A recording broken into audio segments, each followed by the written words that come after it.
In this quick video, I want to show you how to use any side lever butane lighter that looks like this. Doesn't matter if you have a Lotus, a Vertigo, or an XIFEI like this one. They're all pretty much designed the same way. Fairly simple to do.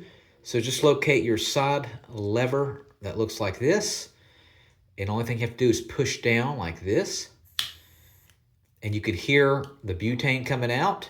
Just make sure you don't put your finger or anything other than what you want to light in front of the butane.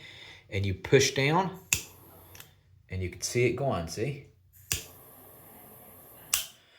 And if it's low on butane, you might have to press it down a couple of times. You might have to prime it. So in order to prime it, just keep pumping like this. And that will prime it to make it easier for the butane to come out. Or you might want to shake it like that and push down. In this particular one, this XIFEI, you can see actually there has the butane here, and of course you would fill it up right down here, and that shows that there does have butane.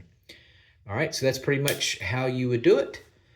Put in the comment section, this is very important, what brand of side lever butane lighter that you have. Tell me your brand name.